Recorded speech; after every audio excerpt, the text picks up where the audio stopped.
Fresh meat. We got Fred's 50 Chev coming in the shop for an LS swap. C4 Vet front suspension, TCI 4-link in the rear, coilovers all the way around, and this thing might identify as a short bed when we get done, so stick around and find out. Man, it has been a while since I've been on the old YouTubes. My hair grew out, looked like I joined a motorcycle gang. Give you a little closer look at what we're working with here. This is a 1950 3600, so a 3/4 ton long bed. It's in pretty nice shape. Like as you can see, there's some whiskey dents and stuff in the fenders, but that's kind of the way I like them. You don't have to worry about them so much. I still got the original putt, I think 215 stove bolt under the hood. Fred loaded this onto the trailer under its own power, but when it got here, the starter had stuck in the engaged position and nuked itself on the way over. So it don't run no more, so we're using the old John Deere to push her around now. Give you a look inside. The interior's in pretty nice shape. Got some nice door pads on here and custom upholstered seat. Well, I suppose it's time to kick this dusty old girl out of the shop so we can bring that in, huh?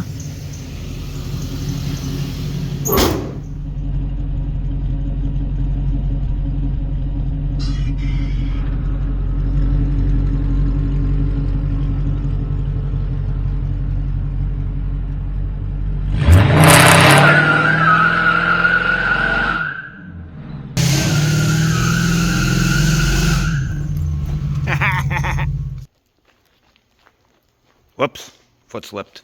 Well, I figured since we dug the old steamer out, we may as well give this thing a little bath quick before it goes in. She's pretty dusty and dirty from sitting, getting hauled down the road. But here's what we got for a parts pile. That 4L80 and that 6 liter is somebody else's stuff, so just ignore that. I just got it out here since we're steam cleaning, do it all at once. But our drivetrain is a 2002 5.3 liter out of a 4-wheel drive half-ton Chevy pickup. And you can tell it's a 4-wheel drive because of the way that it is. It's got this short output shaft, and the case designation is a K, so K series truck. But normally you'd have a transfer case adapter on here. It would sit, about the yay. That's attached to the transfer case yet, and the parts hoard in there. But for the time being, just so we don't get a bunch of crap in there, I'm going to put this 2-wheel drive tail cone and end yoke on there, just to keep the trash out of it while we steam clean it. We will be converting this transmission to a 2-wheel drive output shaft. But this drivetrain we pulled out, 2 or 3 years ago. And it's been in my lean-to ever since for a friend's project that never came to fruition. So I ended up with it. And we're going to make good use of it. So to get started here, we're going to pull the harness off, the accessories, all the crap we don't need. And get this thing steamed up. Make her look like new again.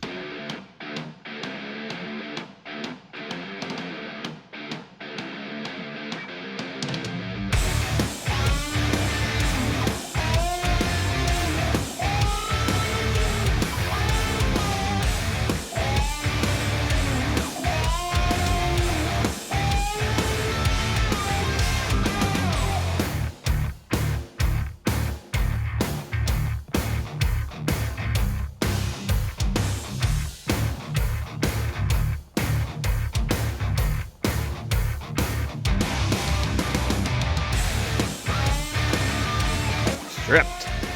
Another thing I like to do is to get these little foam blocks off from around the intake here, just so we can get in there and wash that. Come on, baby. Come on. Yeah, and these don't go back in. Yeah, baby. There's one in the back, too.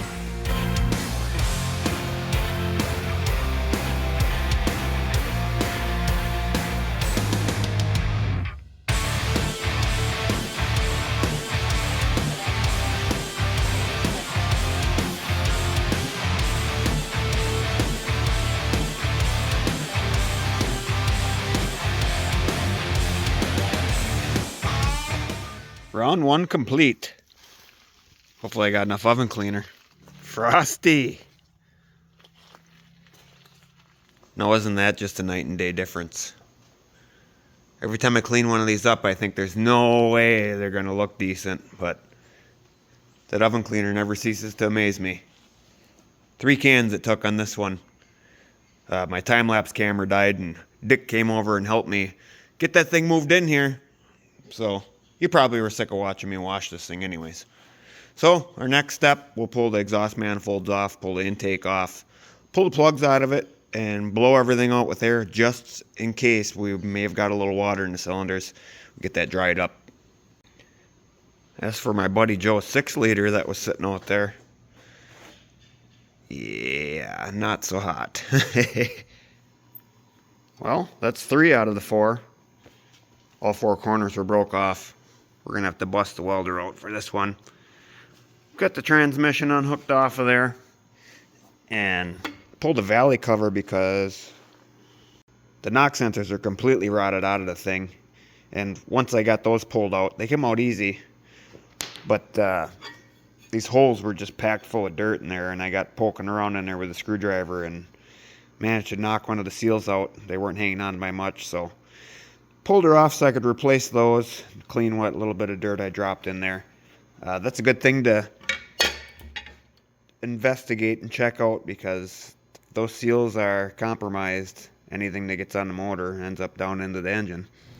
Alright, we're going to try and get this stud out of here. I'm going to weld up on it a little bit so I can get her sticking out and then shove it on there and burn her in. But a lot of times I see people do this and they skip the step of shoving a rag in there. Pretty easily get some weld spatter BBs down in the, up on top of the valve, and that would really raise hell with the piston. So let's see how she goes.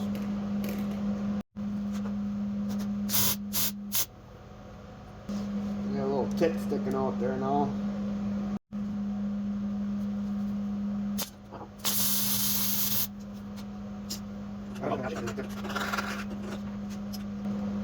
Nothing to it.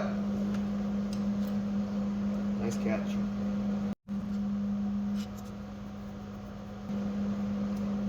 There you have it.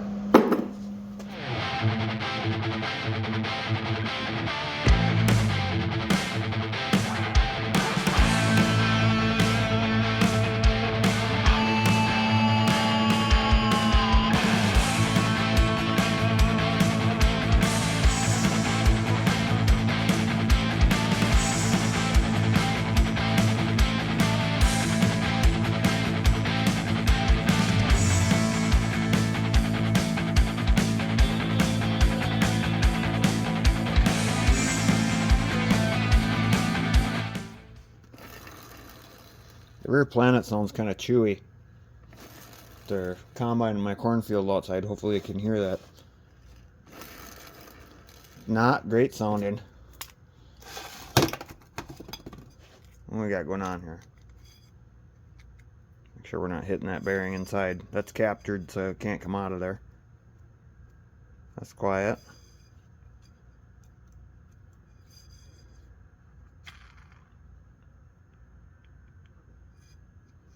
Focus. Yeah, that's no good. That would have exploded. Dodged a bullet there. Should have no play twisting side by side. I think I got another planet on the shelf. Lucky bingo dauber. Some dead bugs and some pet hair on it, but she'll buff.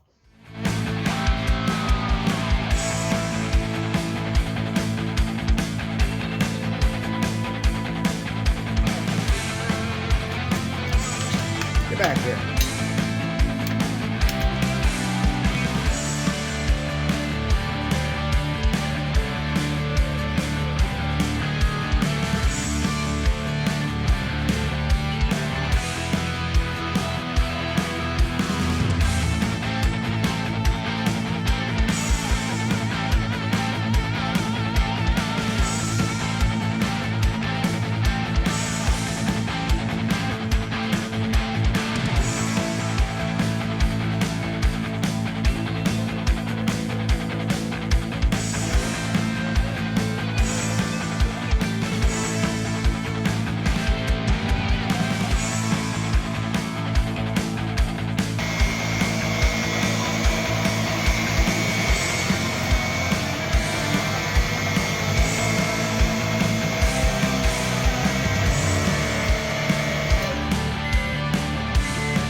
Hot potato.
Moving on to the input drum here. I was going to start pulling this stuff apart and I realized that the seal is damaged here.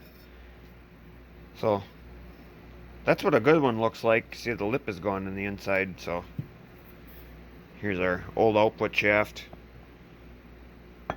And yeah, like a hot dog down the hallway. So it gets lube oil from up here from the pump, sends it through the input shaft, and it comes out that hole there. And from there, it goes through the output shaft, lubricating all the bushings along the way. And at the end here, that rear planetary that was bunged up, that's why that was screwed up, because all that rubber from that seal is packed down in this shaft. In addition to having all that rubber packed down into the bottom of the shaft here, we're basically losing all our lube oil in the input drum. So she was just a chooching away in here. I will mention that there wasn't a clutch burned in this transmission. I mean, see if we can find one here. You can clearly read all the ink stampings on every clutch yet. And yeah, low reverse here.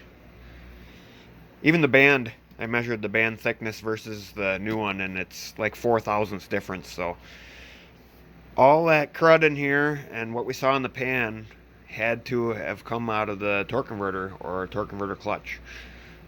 Just to elaborate a little bit more on this lube oil situation here. If you see your bushings are all shiny and polished like this one here, see, it's like super polished. It was shinier yet before it went through my hot washer. But if they're shiny like that, they're dead. This bushing in particular is the rear case bushing, and there was a ton of play there between this and the rear planet carrier. So I'm glad I found the problem, because I knew there was a problem someplace seeing this. Well, this isn't going to be easy, but I'm going to try my damnedest to give you a look down inside that output shaft.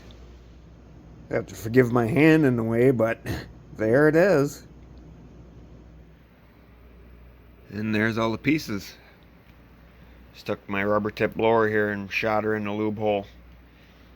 Blew her all out the end there. I'll be sure to check the new output shaft.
Alright, we got our input drum stacked back up here. We've stuck all our original clutches back in. They were all in beautiful shape. What we did here is add an additional friction for a 7 clutch stack up. In order to do that, we omitted 3 of the thick, these are 106 thousandth thick steels. We pulled them out of the stack and replaced them with 4 of these 700R4 76 thousandth thick steels to make up that difference in our stack up. And a good way to check where you're at in the stack up here is to take your backing plate and set it on there without the load release springs in there. And what we're looking at here is we should be pretty well flush with the top of that snap ring groove. That's a pretty good indication you're where you want to be as far as clutch clearance goes.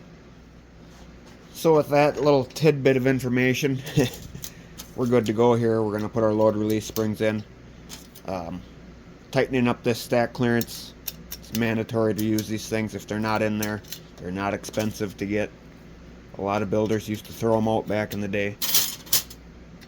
But definitely essential. It's the only way to make this pack live is to set it up tight.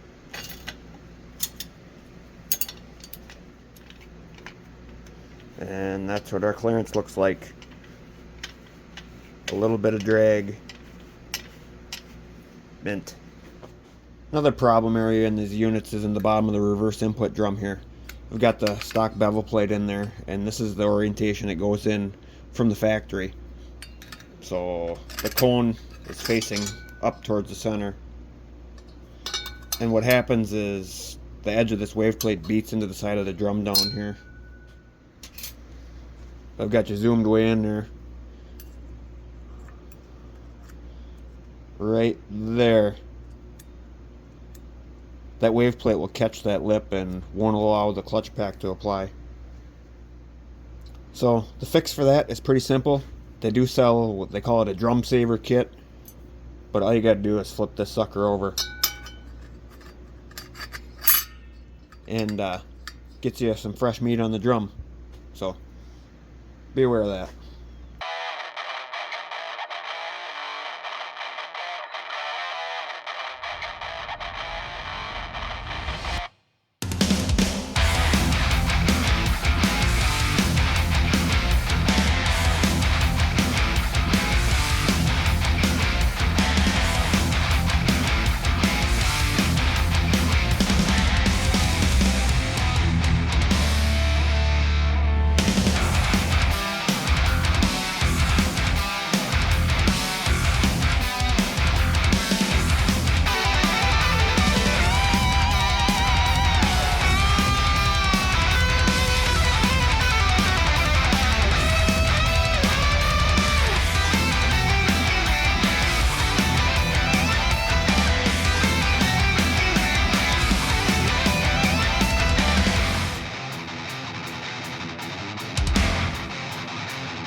with pump all assembled now, we can pull our ring sizers off. It's best to leave them on there as long as possible, or else you risk cutting that ring when you slide the drum on. Same goes for the input shaft. We can mock this together and do a little air test.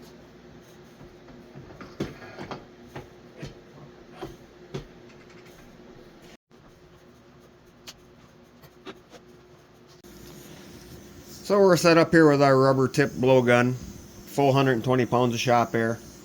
A lot of guys say you should regulate it down, but this oil pump makes far more pressure than that, so there's nothing to be concerned with there. So overrun, forward, 3/4, reverse input. You do need to block the forward to test the overrun. That's that bottom clutch in the bottom of this input drum.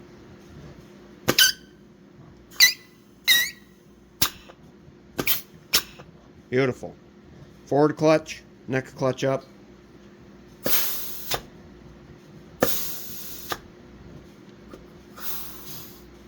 That leakage you're hearing is coming around my blowgun here. In a 3/4, you usually see a little bit of air leakage there.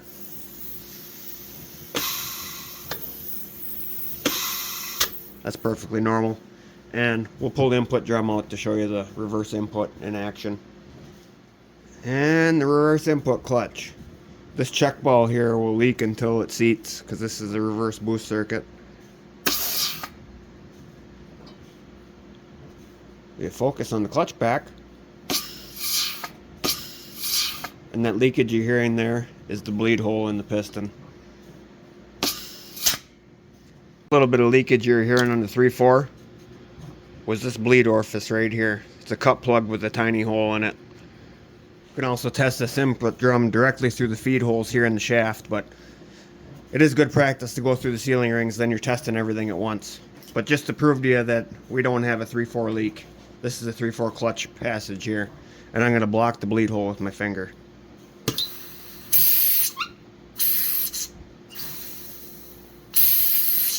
She holds pressure pretty good.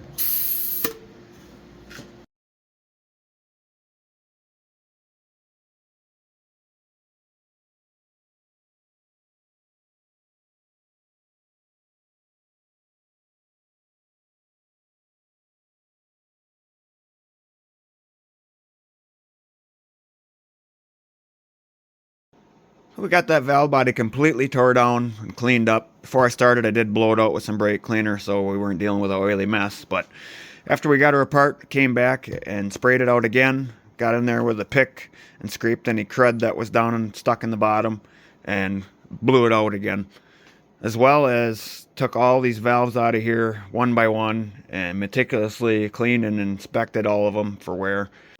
Decided I better do a separate video entirely on all the modifications we're going to be doing to this valve body, as well as like the servo and the stuff to basically do your own DIY shift kit, just for the sake of keeping this video under 3 hours, so it'll be easier for the guys looking for that specific information to find that. So I apologize in advance for maybe reusing some of this footage there.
Well, that output shaft swap quickly escalated into a rebuild. At least we got the peace of mind now. We know this is going to be good to go for whatever he's going to do to it. So we've also got a brand new converter in there. That's out of a 4.2 liter Trailblazer.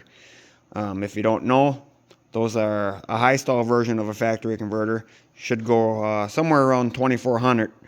And we're going to need that because Fred texted me the other day and asked me what I thought about doing a cam. And I think you know the answer to that question. So we got a Summit Stage 2 truck cam. It's a 8701 grind number.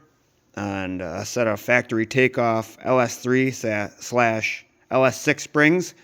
Those will be plenty adequate for this camshaft. And also got ourselves a low pro oil pan here. So let's stick a cam in this thing.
We got our drivetrain bolted back together. Should be ready to rock for when the time comes for that. If you guys want to see a little bit more instructional video on swapping these output shafts around, I'll throw a link over here for that, or somewhere. Part 2 of this build series, things are going to get a whole lot more exciting. In that one, we're going to focus on the chassis, getting that stripped down, and get some aftermarket suspension put on it. So, as always, guys, thanks for watching, and we'll see you on that other video.